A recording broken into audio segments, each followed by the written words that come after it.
Hoje vamos ter uma ministração inspirada num dos irmãos que deu a palavra nos nossos dias de oração. Neste caso até foi na sexta-feira, o nosso Júnior. Ele estava a falar sobre Jonas e veio um tema ao meu coração por causa do que ele ministrou. E isto é tão bom porque eu vou ter inspirações, porque este mês quase não prego. Podem dizer amém. Se eu não prego é porque vem outro a pregar. Pode ser um jovem, um adolescente, pode ser tu próprio, amém? Então temos uma escala do mês inteiro, ainda só falta ali arrumar uma coisinha ou outra nos domingos e alguma sexta-feira, que eu gostava mesmo de ter o mês todo ocupado com pregadores internacionais. Pode dizer amém? Alguém acredita no que eu estou a dizer? Glória a Deus. Então, meus queridos, vamos... eu estava... e veio ao meu coração sobre as tempestades que surgem em nossa vida. Alguém aqui já passou por tempestades? O tema é tempestades que surgem, que vêm, que acontecem na nossa vida. Olha, podem ser muitas. Podemos particularizar doença, pode ser uma tempestade financeira, pode ser uma tempestade emocional, pode ser uma tempestade administrativa, muitos irmãos estrangeiros a precisar do seu visto em Portugal, pode ser uma tempestade por causa de uma casa, há pessoas que já foram embora de Portugal por não conseguir arrendar uma casa, pode ser uma tempestade, sei lá, familiar, não é? Então pode ser tanta tempestade, mas as tempestades que hoje nós vamos entender, ela é sem dúvida importante para a nossa vida, para nos consolidar em convicção. Você diga comigo, convicção.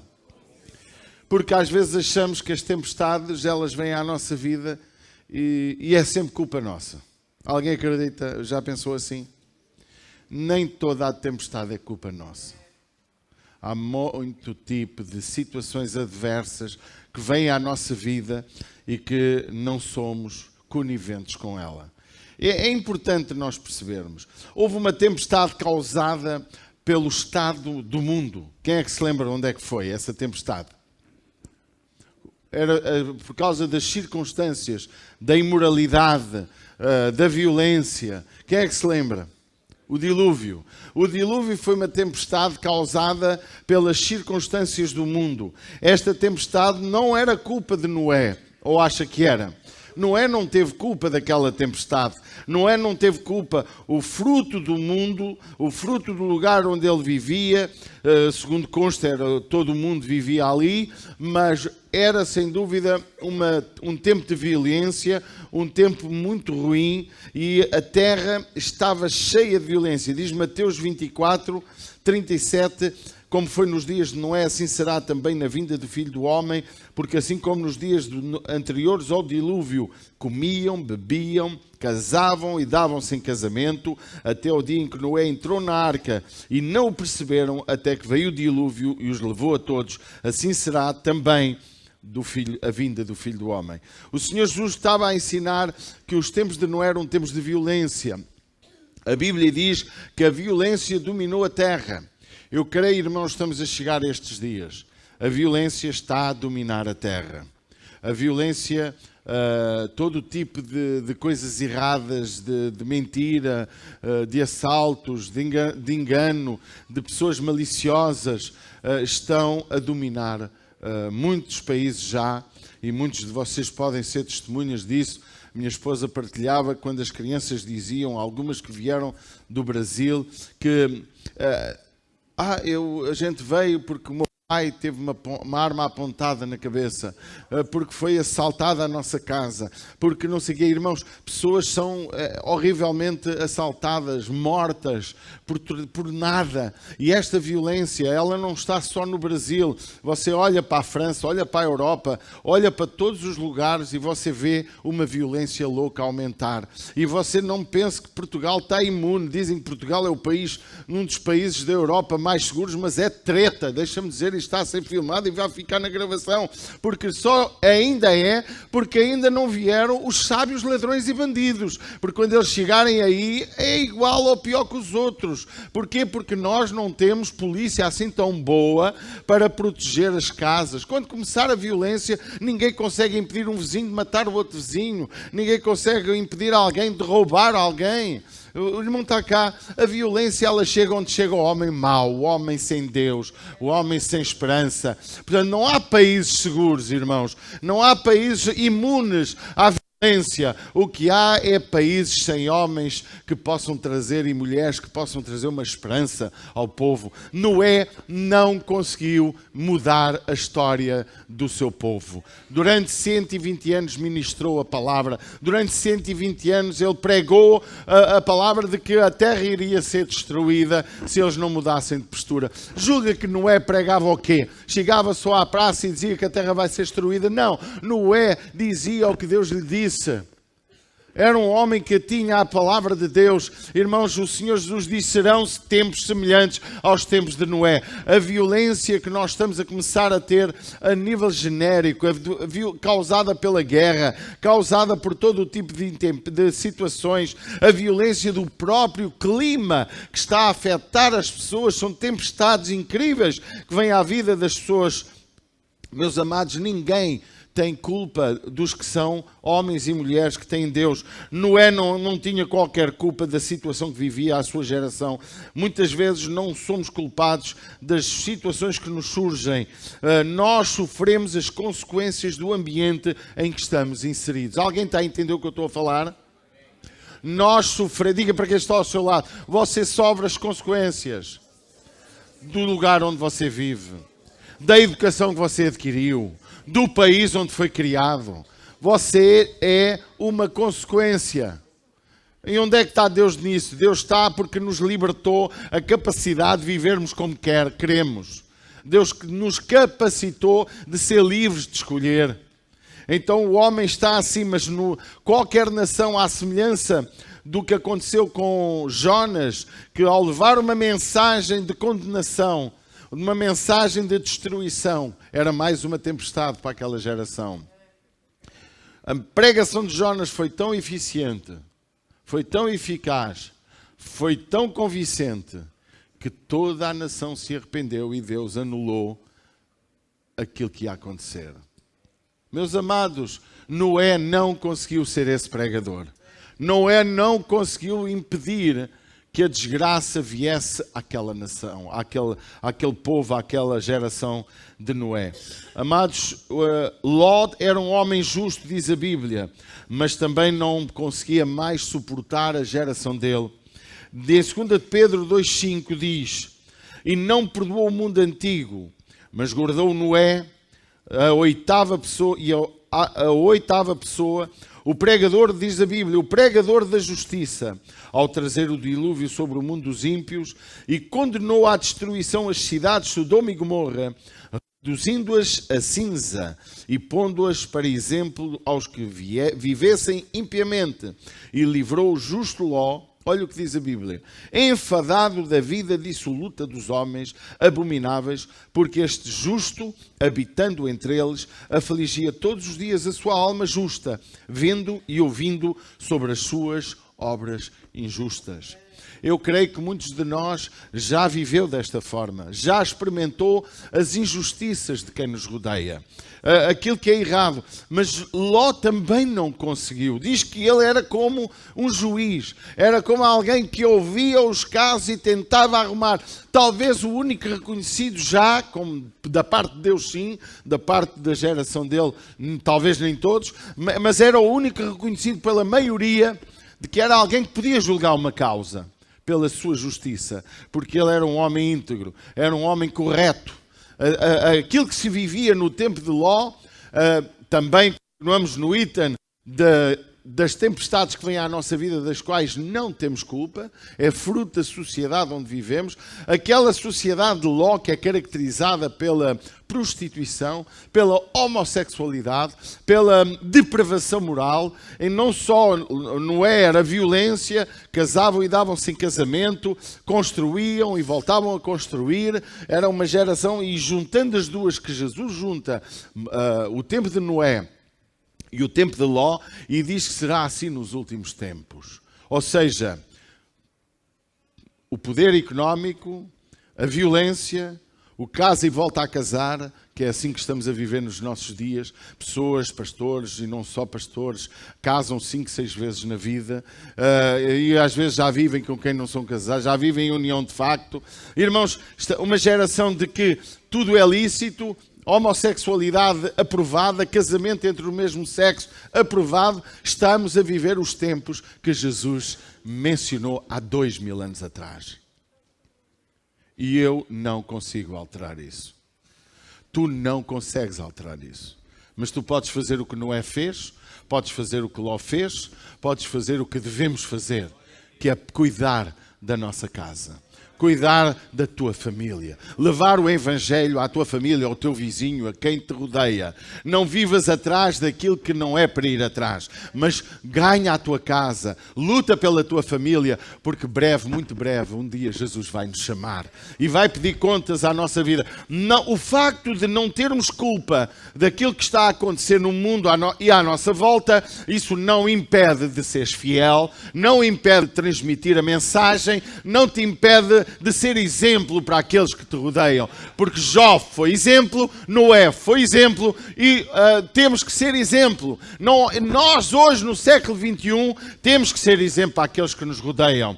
O mal que nos fazem, aquilo que nos prejudicam, o mundo como ele está, morramos ou vivamos, não deve impedir a igreja de ser luz e sal e fazer o seu trabalho como igreja. Por isso, amados, Ló era um homem justo e já não conseguia suportar a sua geração. A Bíblia bem diz, Jesus bem falou, bem-aventurados os que têm fome e sede de justiça. E nós estamos a viver uma geração em que não se vê justiça, em que a justiça é um bocado estranha, é para alguns que têm dinheiro, para alguns marabalistas, mas é assim que o mundo está. Não vale a pena culpar Deus, não vale a pena culpar ninguém. Vale a pena ser fiel. Diga comigo, ser fiel. As guerras, as tempestades, as intempéries que o homem está a gerar, não é culpa nossa, embora também possamos ter alguma culpa. Todos nós também podemos evitar algumas coisas. Por isso, meus queridos, que nesta manhã nós possamos estar preparados para aquilo que pode vir à nossa vida. O mundo não está bem. Nunca se viveu tão confortável, nunca se possuiu tantos bens, nunca foi tão fácil comunicar uns com os outros, nunca foi tão fácil até de ganhar dinheiro. Mas é verdade, irmãos, brevemente todo esse quadro também vai mudar. A inteligência artificial, a continuação da evolução tecnológica, o sistema digital, que o mundo está cada vez mais forte, não tenha dúvida que 50% da população ativa vai perder o trabalho. Ou o mundo altera algumas coisas, ou as coisas vão destruir. E a guerra, a terceira guerra mundial, já disse há 20 anos que ando a dizer isto, não vai ser tanto uma guerra bélica, como embora possa acontecer. Se um maluco se lembra de carregar uma bomba atómica, é capaz de haver uma guerra mundial. Mas se isso não acontecer, a maior guerra que vai acontecer na geração que nós estamos a viver é uma guerra social. Porque nós estamos a viver uma época que as pessoas estão a ficar saturadas, estão a ficar cansadas de ser roubadas, estão cansadas de tudo e mais alguma coisa. E quando não houver pão na mesa para dar aos filhos, rouba-se o vizinho, rouba-se quem estiver por perto. Eu estou a mentir o que eu estou a dizer, irmão? Rouba-se quem estiver por perto, mata-se se for preciso. E esta guerra social, que tem havido já uns flashes em alguns lugares, ela está a acontecer. Ainda há pouco tempo em África do Sul, cidades inteiras foram assaltadas por uma multidão de pessoas que roubaram supermercados, partiram tudo, mataram pessoas. Um país civilizadíssimo. E nós, irmãos, não pensemos que o mundo vai melhorar, porque o mundo só vai melhorar para aqueles que têm Jesus. Não vai melhorar para mais ninguém, até para os donos da máfia, para os grandes mafiosos do mundo, eles têm medo de levar um balázio na cabeça. A ficção dos nossos filmes, elas ensinam a realidade da vida. Não é só ficção, não é só história, também é verdade. Nós ensinamos as nossas crianças, através dos desenhos animados, a aprender a ver a morrer. Facilmente se mata e não se sente nada. Vemos os nossos artistas na televisão a serem mortos e achamos tudo muito agradável. Eu gosto de filmes de violência. Eu gosto de ver filmes de máfia. Eu gosto de ver porcaria porque não me toca. Gostamos de ver um boxe, andarem ao boxe, a partirem a cara um do outro, mas se lá tivesses tu não ias gostar. É ou não é? A gente gosta muito de ver isto e mais aquilo. Às vezes ainda torcemos pelo bandido. Mas se fosse uma história real da nossa vida, não torceríamos. Queridos, nós temos que entender que nós estamos num mundo inserido em que as tempestades pode ser um assalto à tua casa, pode ser a perda financeira da tua vida, pode ser uma doença, pode ser tanta coisa que tu não és culpado, mas que tens de estar preparado. A Bíblia diz, prepara-te, ó Israel, para te encontrares com o teu Deus. Lembram-se? A igreja tem que estar preparada. Uma igreja preparada não é uma igreja que vive da fantasia espiritual ou do lunatismo espiritual, em que é só benção e tudo vai ser bom e vamos ser todos milionários. Não! Podes ficar canceroso amanhã, podes morrer hoje, podes ter um ataque de um bandido e matar-te no meio do caminho. Tanta coisa pode acontecer sendo santo. Sendo santo. Mas uma coisa ninguém te rouba, é a alegria de Jesus, é a alegria do Espírito Santo, é poderes morrer como Estevão morreu, e era um tempo em que a violência foi fruto da sua fé. Ele morreu à pedrada, mas ele estava feliz. E por causa da sua morte, muitos foram salvos. Meus amados, a segunda tempestade que eu quero que nós entendamos é gerados pela desobediência, como Jonas. Jonas, a primeira tempestade, nós não somos tão responsáveis assim. Não temos culpa. Isso é o fruto do nosso mundo. É fruto da vida que vivemos. Mas a segunda é culpa nossa. Diga, tu também és culpado.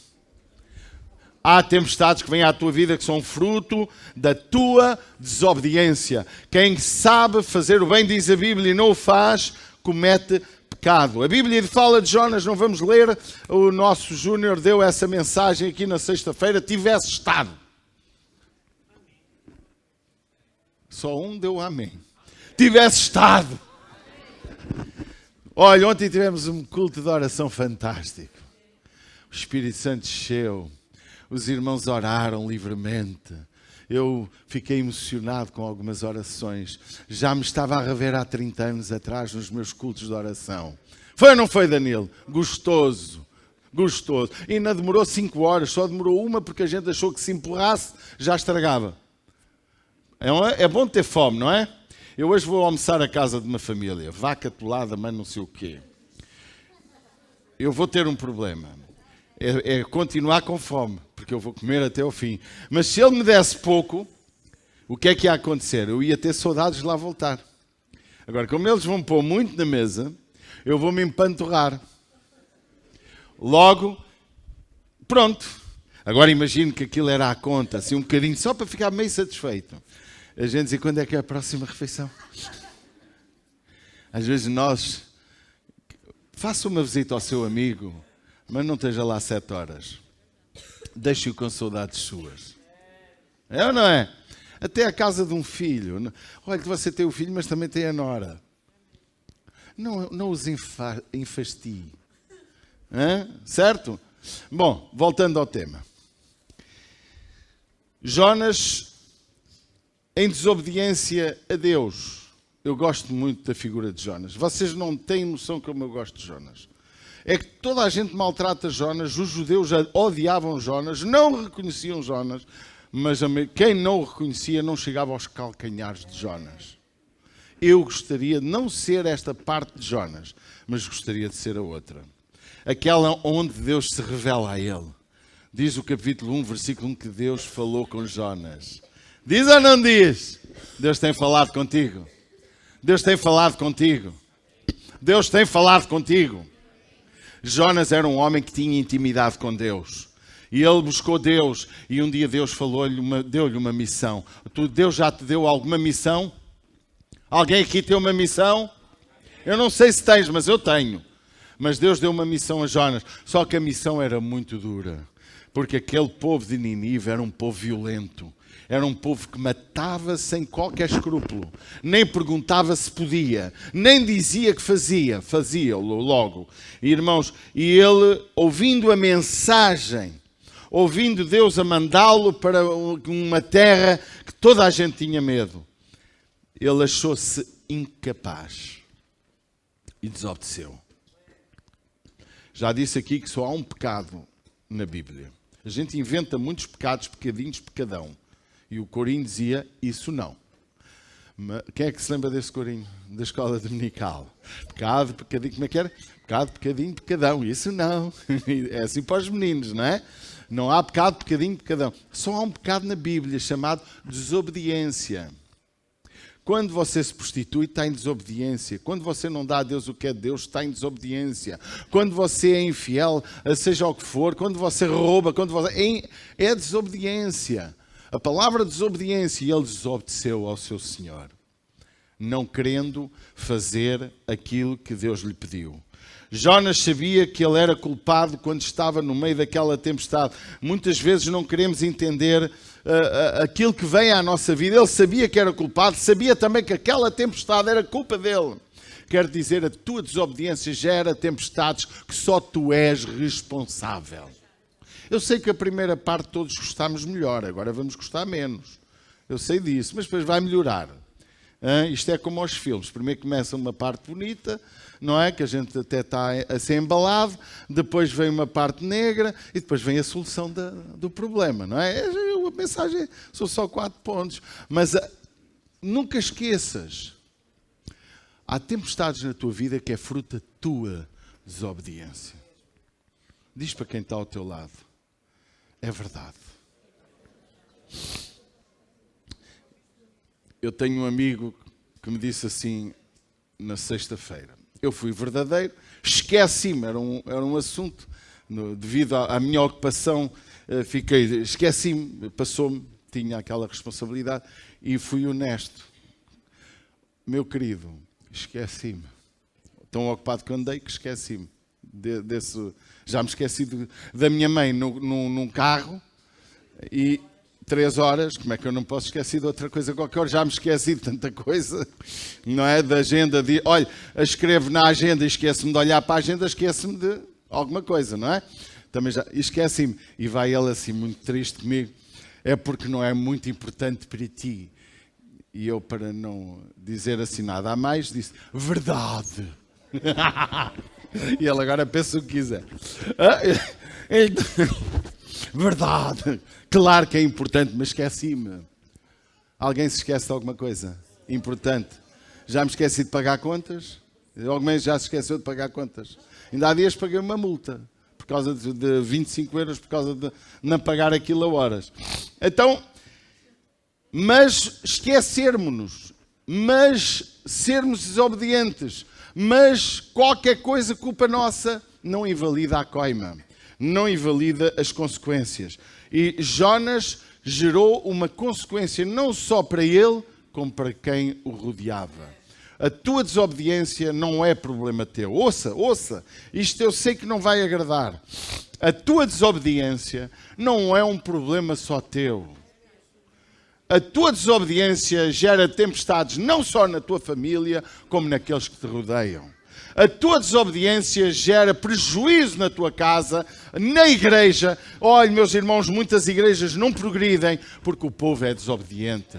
Muitas igrejas não crescem, muitas igrejas não avançam mais na obra pela causa da tua desobediência. A tua desobediência traz consequências. A desobediência de Jonas fez com que as pessoas perdessem bens no seu barco, onde ele estava. A sua desobediência fez com que o mar se levantasse. Mas eu louvo a Deus porque Jonas foi desobediente, mas Jonas foi também um homem sério. Ele descobriu que estava a fazer mal a quem não tinha culpa.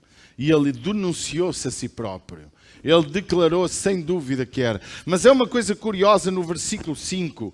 Jonas, no meio da sua desobediência, entrou-lhe um sono profundo e estava dormindo, diz o texto. Ele se escondeu e dormia um profundo sono. E o mestre do navio chegou-se a ele e disse-lhe: que tens dormente? Levanta-te, invoca o teu Deus. Levanta-te.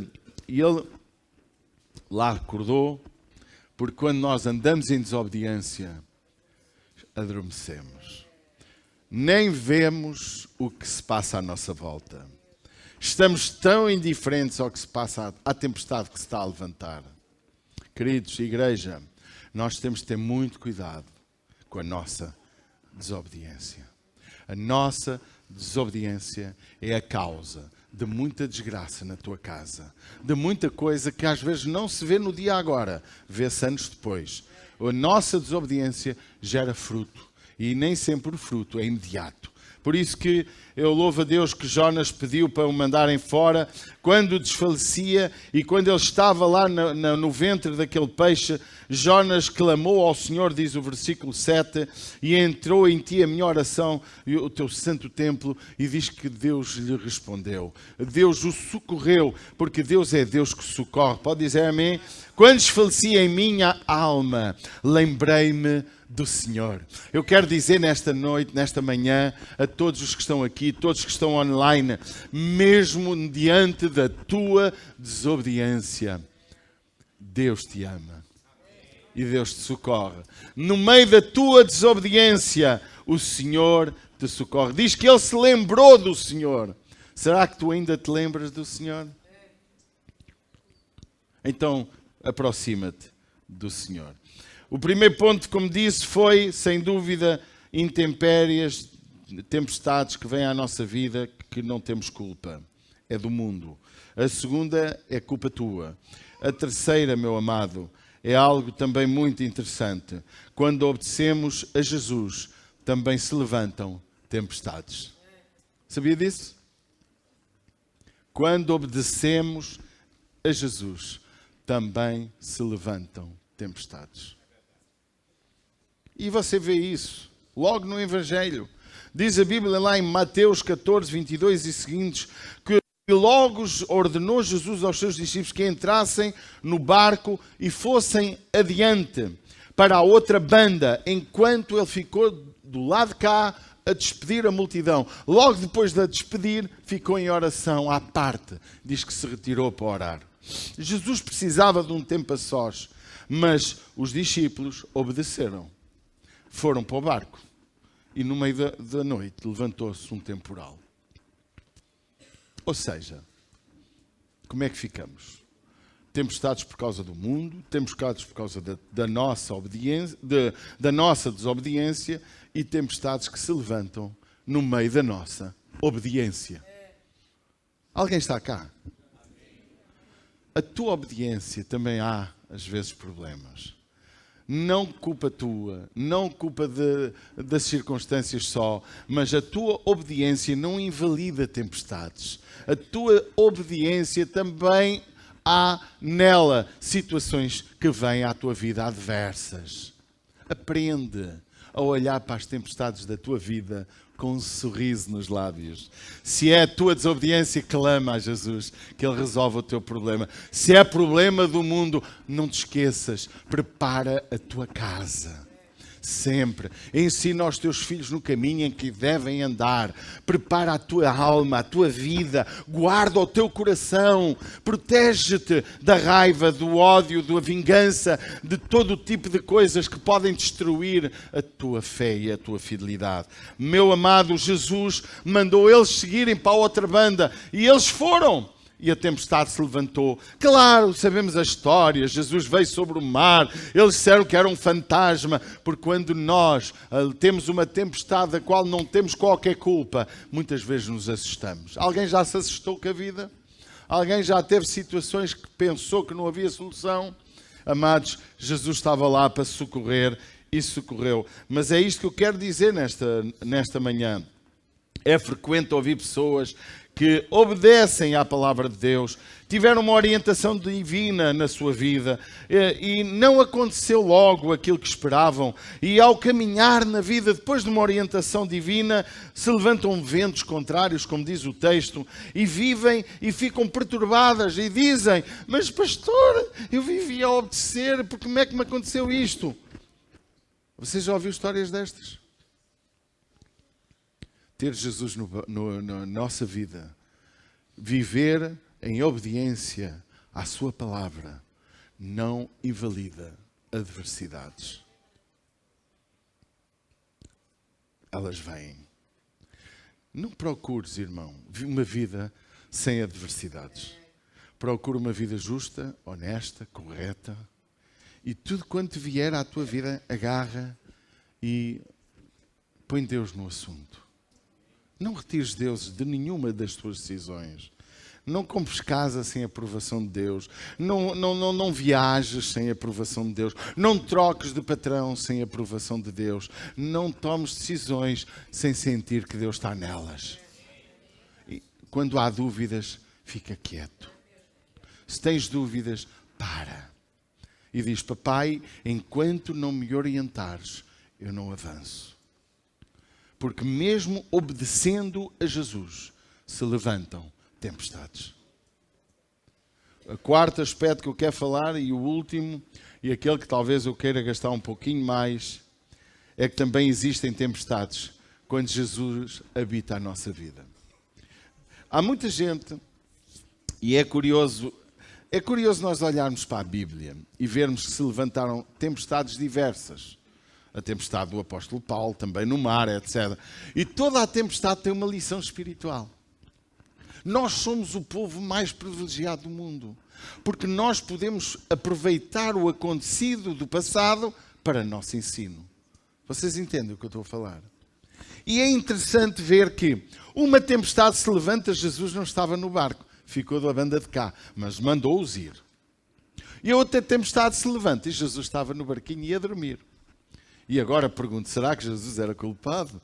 Se Jonas teve sono quando pecou e desobedeceu, Jesus sem pecar também teve sono e dormiu. Eu vou-lhe explicar, muito simples. Um é o sono do pecado, a culpa. Nos gera adormecimento. O apóstolo Paulo tinha uma noção muito real disto e disse: por causa disto há entre vós muitos fracos, muitos doentes e muitos que dormem. Lá no capítulo da ceia, que vamos ler daqui a um bocado. Porque vivem com uma consciência pesada. A consciência pesada, quando nós começamos a desobedecer a Deus e queremos ser teimosos e a teimar, a nossa mente, o nosso coração, ficamos adormecidos, não ouvimos a palavra. A palavra nunca é para nós, é para os outros. Estamos na igreja, mas não ouvimos. Estamos na igreja, continuamos a não desobedecer. Estamos na igreja e fazemos fim-capé. Aqui Jesus dormia porque tinha uma consciência tranquila. Ele sabia quem ele era. Por isso que o salmista, quando estava bem com o seu Senhor, ele dizia: eu me deito e durmo. É ou não é? Haja o que houver. Irmãos, é tão bom a gente deitar e dormir, porque a consciência pura e limpa, ela faz com que possamos ter o sono dos santos. Amém? Um sono puro. E nós como igreja, irmãos, nós temos de ter cuidado muitas vezes. Porque é que não dormimos? Eu vou dizer porque é que muitos não dormem. Porque têm um coração azedo. Outros porque não conseguem perdoar. Outros passam a vida a pensar como resolver o seu problema. Acima de tudo, não dormem porque não confiam em Deus. Porque no dia que confiamos e estamos nas mãos dele, dormimos. Não estou a dizer que não há alguns problemas de saúde que nos poderão limitar o sono. E aí a pessoa, mesmo que tenha com a mente vazia, não dorme. É um problema fisiológico. Mas, na maioria dos casos, se você analisar porque não dorme, é porque você não para de pensar em alguma coisa. Sua mente não para. Sempre.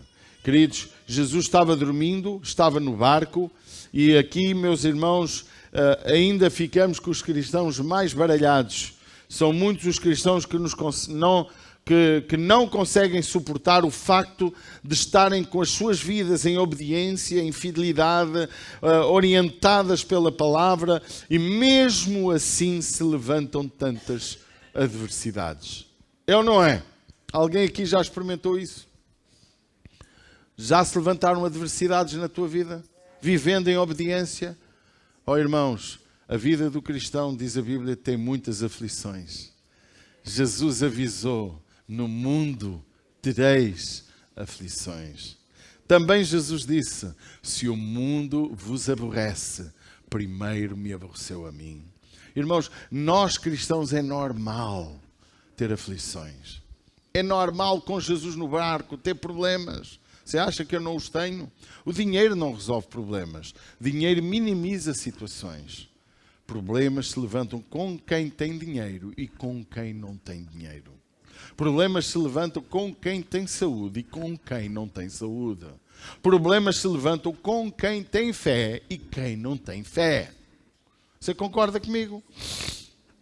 E Jesus caminhando, estando a dormir, o problema desta tempestade, realmente, o problema esta é a forma com que tu ages perante a adversidade. E veja o que é que aconteceu. Jesus estava descansando, coisa que não teria muito tempo, porque era um homem que vivia a ensinar, e as multidões a curar pessoas, libertar pessoas, ouvir pessoas, é extenuante, é cansativo. E ele chegou ao barquinho e adormeceu, tranquilo. E a água entrava no barco. Não é normal, para não. A água entrar no barco é uma anormalidade. A água é para estar fora do barco. O barco nasceu para estar sobre a água e não a água sobre o barco. Isso é um submarino. Pode andar lá, mesmo assim tem que fechar tudo, as comportas todas. E nós, irmãos, muitas vezes não entendemos. Com Jesus na nossa vida se levantam adversidades. Tempestades que vêm à nossa vida e não as conseguimos evitar, mas conseguimos usar a fé para as vencer. Pode dizer amém? Também conseguimos acordar a nossa fé para as vencer. E acordar foi o que eles fizeram com Jesus. Acordaram. Viram que não tinham mais solução e... Jesus! Até disseram uma frase que eu não gosto. Jesus, não te importas que a gente morra? Acorda, homem! O que é que se passa contigo? Foi o mesmo que o capitão com o Jonas. Foi lá, então, mas o senhor está tão dormente porquê? O que é que se passa consigo? Hã? E Jesus estava ali descansadinho, consoladinho, fantasticamente feliz. Jesus, é? Não vês a nossa vida, então não estás a ver como é que isto está? Olha aqui a água aqui por cima da gente. Olha, não a ver. Não te importas que morramos? Conversa meio parva, não é? Diz que Jesus se levantou, olhou para o vento e disse, ele consegue ver o vento, a gente não. Olhou para o vento, fica quietinho. E parou o mar, fez com que se aquietasse. E depois olhou para ele e repreendeu o vento, disse, cala-te, aquieta-te. E o vento se aquietou e houve grande vento e disse, por que sois tão tímidos? Por que é que vocês vivem com tanto medo? Vocês não têm aqui a minha presença? Vocês já não viram grandes milagres? Hã? Vocês já não viram eu a ressuscitar mortos? Não viram eu a multiplicar pães? Porque é que eu estou na vossa vida, eu estou no barco. Há que ter calma. Hã? Porque sois tão tímidos? Acaso para te perguntar porque é que estás aí cheio de medo? Para com esse medo, com essa timidez. Os tímidos, eles ficam de fora. Diz que houve grande... Porque sois tão tímidos. Ainda não tendes fé? Olha, a minha Corine vem para me mandar calar. Querem ouvir a Corine? É hoje que ela vai pregar em Fátima. Vai ser uma mensagem... Vai ser tremendo. Estão convidados. Vamos esgotar aquela sala. As tempestades são normais. Deixe-me dizer-lhe, habitue-se. A tempestade é normal. O que não é normal é deixar adormecer tanto a nossa fé. Ok? Não deixes adormecer Jesus no teu coração.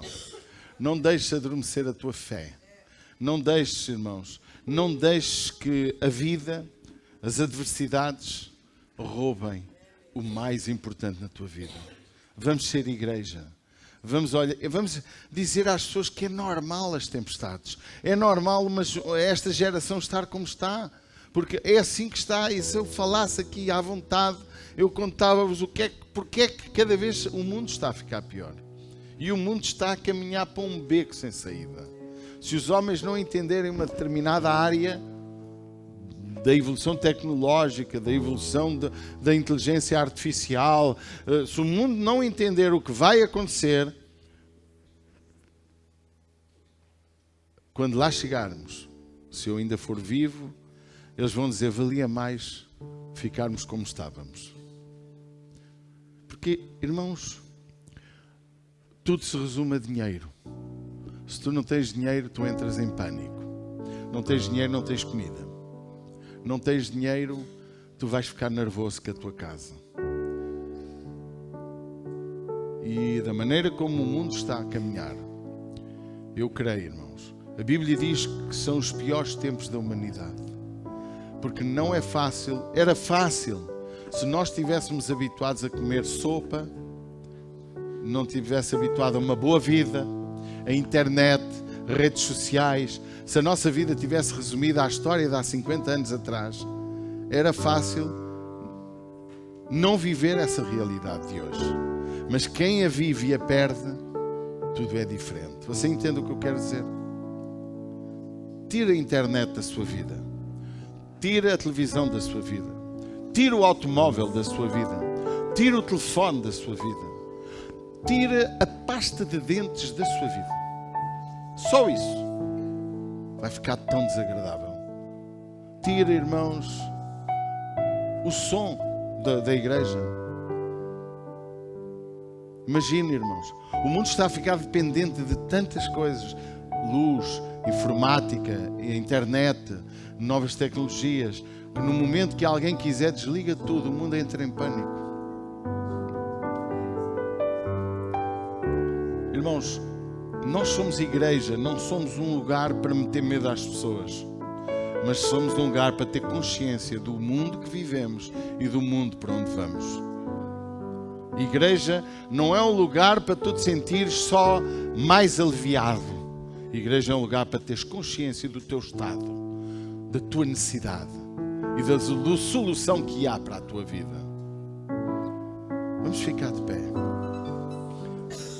Que Deus possa ajudar a nossa vida a compreender o propósito que Deus tem para cada um de nós.